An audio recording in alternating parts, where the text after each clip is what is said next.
your stories, when you and I sat and I said, Gianni, if 10% of the stories you're telling me is true, you lived a ridiculous life.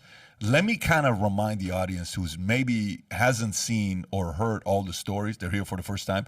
Let me kind of share some of the stories here with them. So here's what we got. One of them, you claim you lost your virginity to Marilyn Monroe at 15. 15 and a half, yeah. 15 and a half. And you spent 3 days with her.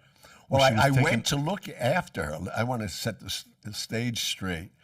She was staying at the Waldorf Astoria as a guest of Mr. Costello, who basically took me under his wing at 12 years old. So I was already working for him for 3.5 years. He was going deep sea fishing. People don't realize he loved to fish with Tony Accardo, the boss of the Outfit of Chicago. So we have a guest at the hotel this weekend. I knew the suites they kept. And I went up there. But what he didn't realize, because when I got caught on the streets at 15, a truant officer saw me in front of Lindy's. And he said, "What are you doing on the street?" I said, "What are you talking about?" Because he had a brown uniform. I said, "Who the hell's this guy?" I knew he wasn't a cop. He said, "I'm a truant officer." I said, "What do you do?" He said, "I'm catching kids like you. Why aren't you in school?" I said, "What are you talking about? I don't go to school. I had like $5,000 in my pocket already because I'm running stuff for him." So you got to go to school. So he gives me a ticket. And I was on the way to Toots Shaw's. It was one of my stops. Everybody was there every day. Late afternoon, Joe DiMaggio, Jackie Gleason, because he was doing the show from the CBS right there. And I walk in with the ticket. And Costello says to me, "How'd you get a ticket? Walking too fast. What's this?" And he looked at it, and he says, "It's a truant officer." I said, "Yeah." He said, "How old are you?" I said, "I'm 15. He said, "Well, you got to go to school in New York State till you're 16. I said, "I don't want to go to school." So he put me in Wilford Academy, a hairdressing school, which was on my route. So he's just stopped by, sign in, until 6 months. In December, you'll be 16, then forget about it. So I go in there, it's 9 o'clock in the morning. 20, 30 gorgeous little girls. So I was on the way to meet him at 11 o'clock. I was already dressed. So I used to go there an hour or two every day. And Mark Sinclair and Kenneth came in, biggest hairdressers in New York, looking for shampoo boys. And I was a good-looking guy when I was dressed, not like these other kids, because I was going to meet him. And they picked me. The fourth head of hair at Lily Dashay's on 56th and Park was Marilyn Monroe's. And it was not like we go to a salon here and there's all lined up sinks. Private rooms. Lily Dashay was a haberdasher, 2-story building. Kenneth was the featured hairdresser. And Mark Sinclair was a colorist. And I thought when they said they were partners, they owned the business. They were partners, and like we know them today, partners are very open. So long story short, the fourth head of hair, I go in, and it's Marilyn Monroe. And she's already in, shampoo base, look at this. And I don't even know how long I was looking at her. And she says, "Is someone here?" I said, "Excuse me." "Yes, I'm sorry." And they give you a card. Nobody's name's on it. What the shampoo, the rinse, that. They teach you to test the water and put it on the inside of her wrist. She has to okay the water. Now, nobody knows, a lot of times, in the winter especially, I used to go to New York Paramount. Obviously, Paramount's still in my world for now the last 50 years. They used to be open 24 hours a day.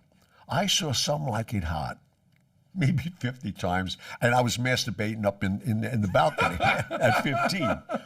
She's singing "I Want to Make Love to You" in this sheer dress in the film.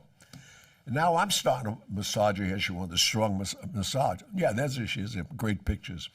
But anyway, I'm massaging and she starts moaning. Now we know the configuration of a shampoo basin. So my 3-piece set's on her shoulders. And 3-piece set. And as I'm massaging her, I get an erection. Now, I don't know why. And you're 15 at the time. Who wouldn't? 15, we're looking at this in a robe, and I'm trying to look in. And it's freaking Marilyn Monroe. It's Marilyn Monroe, and she's moaning. Yeah. Hello. I'm visualizing all kinds of things. But now, What? No, I had a towel dry her hair, and I'm drying her hair like her hair was going to wear out because I'm figuring, how am I going to walk her from here to the station? I got this teepee in my pants. How am I going to walk out there? Everybody be looking at me, especially these, these guys that had their vision on me anyway. Classic. And then she started requesting me. Always a big tipper too. I kept, and not that I needed money because I was making good money with Costello, but I kept one check she gave me for $50. I can't even tell you what it's worth today. You have it till today. Hello. You still have a check signed by Marilyn Monroe I in have your a possession. pillowcase that she kissed, signed by Marilyn Monroe. And I'm writing my second book, which will be out for this Christmas, which is ironic that you said, come on, because the last time my book came out 3 years ago, it's still a bestseller, Hollywood Godfather, My Life and the Movie and the Mob. And now, what nobody realized, when the last weekend I spent with a Cal Neva, when she went crazy on Bobby Kennedy, and we found out all kinds of news we didn't even want to know, we knew they were going to kill her. And she was dead 5 days later. I called from Cal Neva because her and I had a cat together Marilyn Monroe. in her apartment. But I knew Marilyn, she disappeared for a week, you don't know where she went. So I had this lady taking care of the cat. So I called her. I said, do me a favor. Marilyn's coming home because Joe DiMaggio, he called Cal Neva and asked for Sinatra. He said, what's going on? She wants me to come and get you. He said, mind your own business, don't come here. And he was in San Francisco. And he didn't come. If he came, she'd probably still be alive. Well, she'd be 100 today, but he could have saved her life. He didn't. She'd be 100 today? 101, yeah. 101. But Johnny, follow-up question. I mean, we're talking about Marilyn Monroe here. Right. So you're the shampoo boy, good-looking Right. guy, suited up. You got a teepee in your pants. You're hanging out. How does it transition to you're 15 and a half, almost 16, to actually having sex, losing your virginity to Marilyn Monroe? I never talk. There's 2 or 3 women I never had sex with. I made love to. One of them my being God. Grace Kelly, her. There's certain people you hold the royal. you're saying Grace Kelly, by the way. I don't know Yeah, if you you caught just that. It was threw very that in quick. there, yeah. Pull up a Grace picture of Kelly. Grace Kelly if you don't mind. If you don't mind, walk us through the What making of happened love to was Marilyn that Monroe. Costello Let's said not we skip have a over this, guest. please. A guest in the hotel. I don't know who's up there. So he's don't go up before noon. So I go knock on the door. That's an amazing woman. Yeah. She used to stay at the Barbizon. Well, you know where I live. She lived on 63rd and Lexington. The Barbizon was a hotel just for women. Her family were a mason business in Philadelphia. They sent her there for finishing school. You're talking about Grace Kelly. Yeah. Okay. Her, Audrey Hepburn, all of that. Costello used to say, go get flowers for the table. I knew where I had to go. He gave me money. I'd go upstairs, get the money, and take a cab. I never took the cab. I walked. I kept the money. I took the cab back. But I picked these girls up. So I got to know them for 2 or 3 years while they were in finishing school before she became a princess. That's how crazy this is. But how big was Marilyn at this time? Oh, huge. So you go up to her Some hotel Like room? It Hot, the biggest movie in the world she so made. they send you up to her hotel room to do I her go hair? up, I knock on the door. She opens it in a terry cloth robe. She says, Johnny, what are you doing here? I said, well, Mr. C told me to look in on you. So She come on knew in. you by now, for sure. Well, I was a shampoo boy. Boom. Hello. Okay. So I was already shampooing hair for 3 or 4 months. So I come in. She says, I just ordered breakfast. Come in. I had room service. I didn't even know what room service was. I never was in the rooms. I was outside them. She had all these carts. I said, I already had breakfast. I said, I'm just supposed to check on you. She said, oh, sit down. I said, Mr. C will get mad. Do you need any? Johnny, sit down. So I sat down. She said, have a glass of champagne. I started laughing. I said, I'm 15. She knew how old you were. I was, yeah. She said, well, you could tell. I told her I was 15. I can't drink. I thought I'd be 18 to drink in New York. She gives me a glass of champagne, so I'm getting a buzz. She said, I'm going to take a bath. I said, well, listen, I'll be downstairs. Just call downstairs. They all know the kid, because that was my name in the hotel. Just tell them whatever you want. She said, no, come with me. She takes me by the hand in the bathroom. She turns the water on, and she sits down. She says, brush out my hair. You always, from the salon. I did it anyway. So she lowers the robe, and I'm saying to myself, I'm going to get in trouble here today. Forget about it. I'm brushing out her hair. Today, she's a Zoftic woman. What does that mean? Not thin. Voluptuous. Voluptuous. Amazonian. What's They the were word? built. There's a They were word for built. it, yeah. They call them thick these days. And they were Slim up thick. and down weight, Yeah. especially her. So now I'm brushing out her hair. She walks over to the tub, shuts off the water, and she drops her robe. She got nothing on.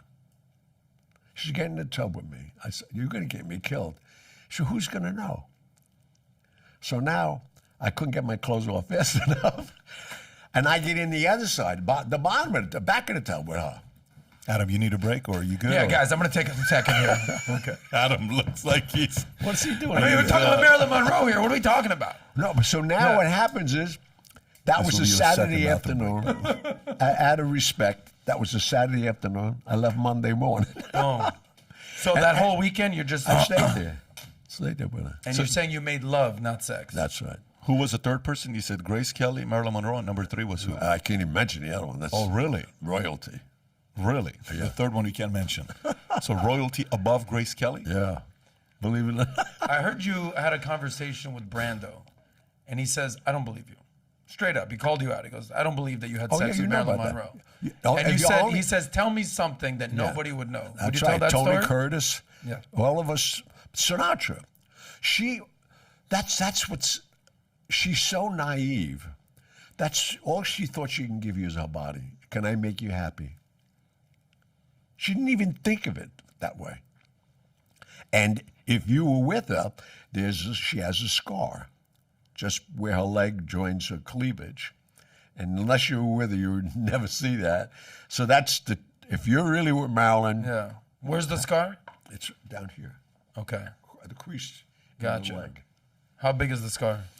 Not that big, but it's long enough. noticeable. Oh no, it's So noticeable. if you've been with Marilyn, you made love with You know. Marilyn, you're going to notice this scar. A scar, yeah. So if you enjoyed this little segment from the podcast, click over here to watch the entire podcast. And if you've not subscribed to the channel, please do so. Take care, everybody.